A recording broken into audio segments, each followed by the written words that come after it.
$14 billion. What's better than one billionaire? Two? Well, how about 14? That's generational wealth. That's 3 generations at least. But this ain't a celebration of individual wealth. $14 billion. What's better than one billionaire? A successful community, good schools, flourishing small businesses, healthy children, emotional support, financial stability for all. $14 billion.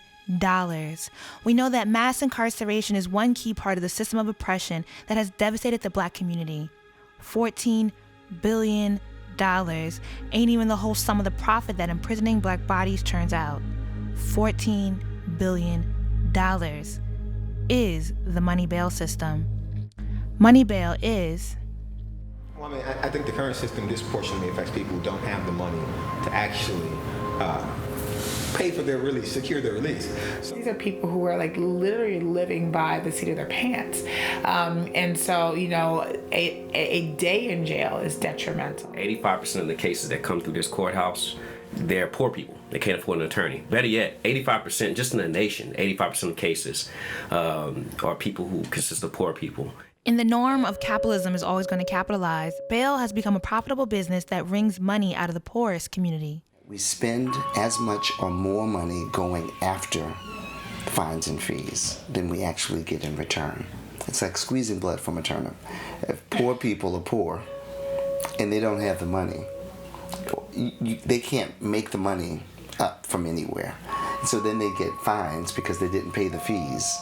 So they end up having to owe more money, even though they never had the money in the first place. It disrupts families, homes, and communities, with one of the most devastating tolls happening in silence. People think when it's just bail work, they're like, oh, you bailed someone out, great, that's awesome. And that's not true. For very many people, there's a lot of support and after services that needs to be done because people have been incarcerated for whatever reason. So what does that look like in terms of their jobs, in terms of their housing? Do they have a place to go back to if we do bail them out? Do they have a way to come back and make all of their subsequent court appearances if we bail them out?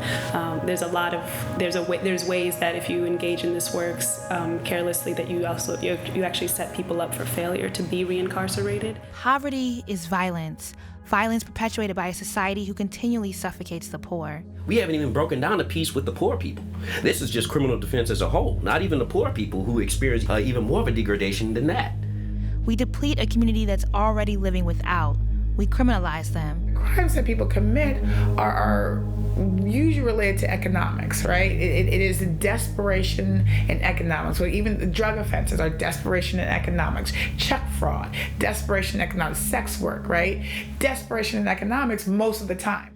We feel we are so far removed from them when it's a hair-thin thread that separates us.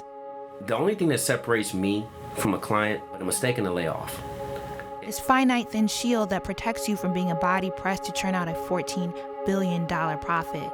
A traffic light ticket, a loud argument. Every year, there are new laws being put on the books that criminalize something that last year, 5 years ago, or 25 years ago were not criminal acts. An accusal. You can control what you do. You can control whether you break the law. You can never control whether you'll be accused of breaking the law.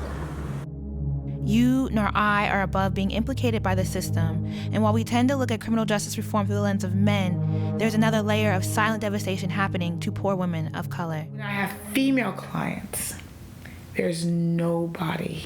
They navigate the system by themselves. When it's doing reform, it always forgets the women. The pre-adjudication imprisonment of women who are unable to make bail starts a cycle of devastation that is hard to break. Women are the backbone of families and communities. So what's behind a backbone?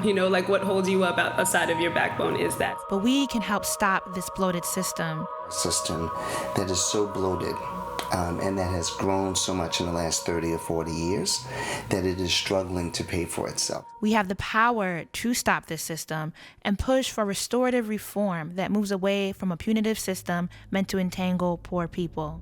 Rethinking how we do or don't view poor people, letting go of bias. Don't run from your bias. Try to change it. holding on to and pushing for accountability in our local politics. Or nothing just showing up sometimes is enough.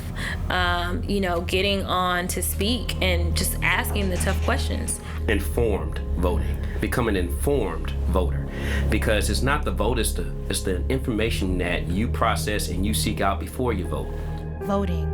To really figure out what role can they play. Can they volunteer? Can they write a letter? Can they make a phone call to their city council person or state legislature? The people that are considered at the bottom of the totem pole are highlighted first, because we're not going to win until they're seen, until they win. When they win, we win. Educate our people, and that is a vulnerable process. It's not always receptive, but with social media, there is a means of finding your tribe and putting the word out that this is your stance. By being an actively engaged member of our community. The commissioner's court, your commissioners, a lot of people don't even know who their commissioner is. A lot of people have no idea what the commissioners do. And being mindful, this isn't just about reform or deconstructing a carceral state.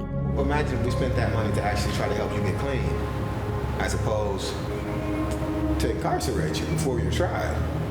Imagine if we did that. Maybe if we tried to actually solve the problem so that it wasn't a reoccurring thing. So that ultimately, that drug use didn't lead to something else. Our commitment is to be inclusive of building up and sustaining a community.